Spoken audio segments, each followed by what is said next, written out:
Hello, everyone. Welcome back to Highway of the Hidden. I'm your host, Polar Bear. Tonight, we're traveling into the dark heart of Texas, a land where history and hauntings overlap, where restless spirits linger, and where strange glowing lights flicker across the prairies and back roads. Down in old Brazoria County, not far from the Brazos River, a ball of fire has drifted across the land for nearly 2 centuries. Locals call it Bailey's Light. Skeptics say it's swamp gas or ball lighting. But old timers, they know better. They say it's the restless spirit of one Brit Bailey, a pioneer too stubborn and too thirsty to stay buried. But here's the thing.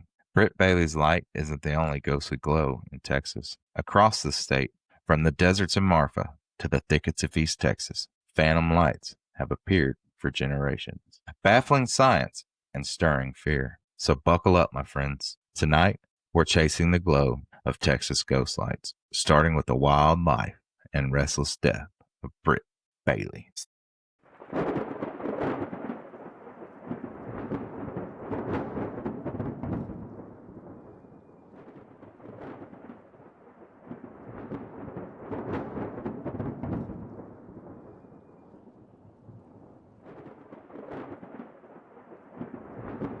So, to understand Bailey's light, you first have to understand the land it haunts. This is Brazoria County, Texas. In the early 1820s, long before Texas independence, this land was part of Stephen F. Austin's colony. Austin, known as the father of Texas, brought hundreds of families here under a deal with Mexico. They settled along the Brazos River, carving out farms and towns in the wilderness. One of those towns was San Felipe de Austin, or simply Austintown. Founded in 1823, it became the capital of Austin's colony. By the 1830s, it had a few hundred residents, merchants, farmers, soldiers, and politicians. It was the beating heart of Texas settlement, the place where the conventions of 1832 and 1833 were held. Those meetings laid the groundwork for Texas independence. But Austintown burned bright and fast. In 1836, Santa Anna's army marched into Texas. The townspeople set their homes and businesses ablaze to keep them out of enemy hands. Overnight, Austintown became a ghost town. Its dreams turned to ashes. That's the kind of land Brit Bailey lived in, a place of ambition, hardship, and tragedy, a place where legends were born and where the dead don't always rest easy. So, now about Mr. James Britton Bailey, or just Brit, as he liked to be called. He was born in North Carolina in 1779. Like many restless frontiersmen, he didn't stay put for long. He drifted west through Kentucky and Tennessee before finally making his way to Texas around 1818, just a few years before Stephen F. Austin's colony began. Texas at that time was a wild country. It was technically part of Mexico, but on the ground, it was lawless. Settlers carved out farms with rifles in one hand and plows in the other. Men dueled over land, cattle, and pride. Disease swept through the camps. Survival meant toughness. And old Brit, he was tougher and meaner than most. He was tall, broad-shouldered man with wild eyes, a booming laugh, and a reputation that preceded him. He was quick with his fist and quicker with his rifle, and never far from a good old jug of whiskey. In fact, whiskey was his constant companion. Some said he drank a gallon a day, and most believed it. And how can we forget that old Brit? He loved to fight. And not just when he was provoked either, but for the sheer thrill of it. He would ride down a stranger on the prairie, block his path, and declare, "Stop," and prepare to fight. And if you didn't, you were risked being branded a coward. And if you did, well, old Brit was ready to put his mitts on you. These are the stories. Some might be tall tales, and others could be chillingly true. We will never know. But one tells of a Sunday gathering where a preacher was trying to lead hymns. Brit stumbled in, already deep in his bottle. He didn't care for sermons. Pulling his pistol, he fired at the preacher's feet, forcing the poor man to leap and dance while Brit roared with laughter. The congregation sat frozen, unsure whether to pray or run. Another tale speaks of his temper with animals. When his horse refused to move one day, Brit bit the creature's ears so hard that it even drew blood, and then, in a fit of fury, slit its throat with his knife. Folks shook their heads, but none dared to confront him. Despite his cruelty and violence, people couldn't ignore him. Some admired his fearlessness, others feared his wrath, and all agreed Brit Bailey was a man who wanted to be remembered. And nothing proved that more than his house. Most settlers built rough log cabins, plain and small. Not Brit. He built a massive home on the highest ridge of the prairie, painted it a bright, defiant red, and positioned it where everyone could see it for miles. Travelers passing through couldn't miss it. Locals whispered that Brit wanted to stand out, not just in this life, but in the next. At home, he lived with his wife Dorothy and his family. She was a steady, long-suffering woman, often left to clean up the messes Brit made. Neighbors pitied her, respected her patience, and sometimes wondered why she stayed with such a man. But in those days, survival often meant enduring what you couldn't change. By 1832, Bailey's wild life finally caught up with him. Fever swept across the prairie, striking him down. Even as he lay in bed, burning and delirious, he demanded whiskey. His friends and family gathered, listening as Brit gave his final commands. He wasn't afraid of death, but he wanted it on his terms. He ordered that he be buried standing upright, facing west, toward the setting sun, and toward his enemies. He wanted his rifle by his side, his powder horn full, ready for battle in the afterlife. And most importantly, he demanded that a jug of whiskey be buried at his feet, so he would never be without his greatest companion. Some say his last words were chilling. I had never yet met a man I didn't want to be ready for. Even in the next world, I wished to be prepared for my enemies. On the day of his burial, neighbors and family gathered on the prairie. The grave was dug deep, wide enough for a man to stand upright.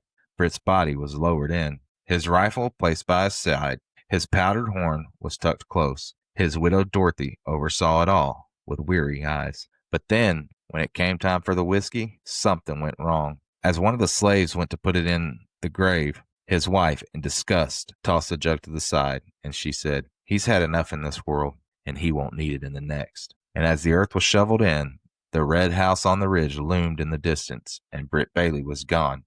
Or so they thought, because not long after a light began to rise on Bailey's prairie, a fiery glow drifted through the trees and across the fields. People knew what it meant. Brit Bailey had not been laid to rest. He was still out there, searching for that whiskey jug, denied him in death.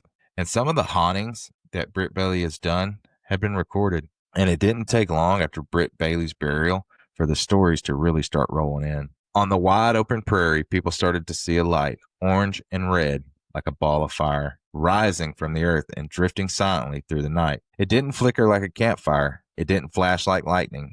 It glowed steady, as if it had purpose. Slaves on the plantations, they were the first to cry out, falling to their knees in prayer when the light appeared.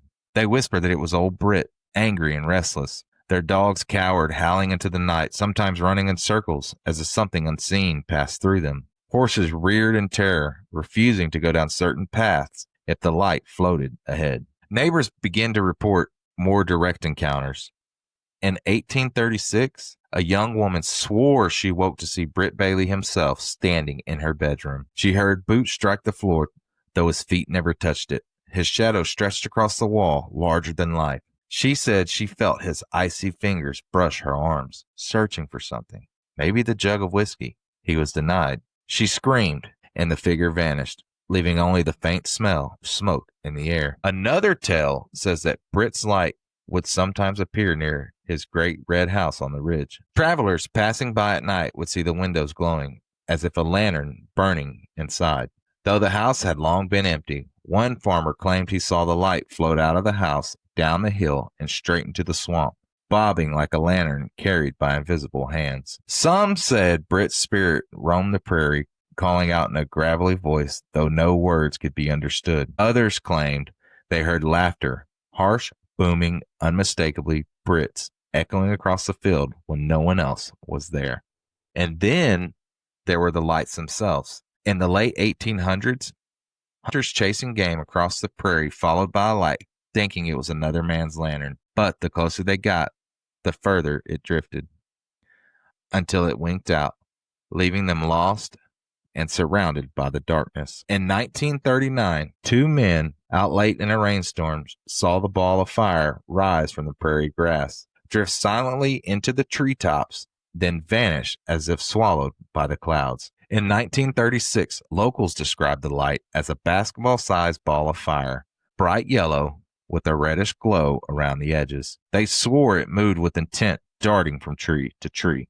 In 1953, a couple nearly drove their car straight into the glowing orb as it hovered above the road. Just as they braced for impact, it blinked out, leaving nothing but empty darkness. And the sightings never stopped. Even in modern times, people in Brazoria County tell of a fireball drifting across the fields, especially on a rainy night. Some say it hovers near the cemetery. Others swear it follows them down the highway, vanishing when they turn to face it. The community began to accept it. Well, almost accept it. Bailey's Light wasn't just a ghost story, it was a reminder. Parents warned the children not to chase it. Travelers learned to avoid the prairie at night. Farmers tipped their hats when they saw it, muttering, "Evening, Brit."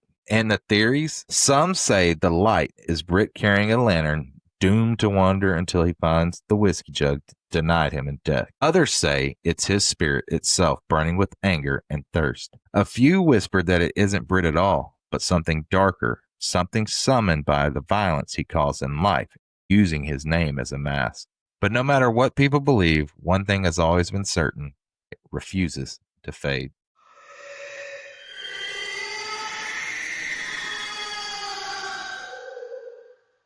But with that being said, Bailey's Light isn't alone. Texas is a land of ghost lights. Far west, in the desert near Marfa, strange orbs appear on the horizon. The Marfa Lights twinkle, split apart, merge, and dart across the desert floor. Sometimes they glow white, sometimes red or blue.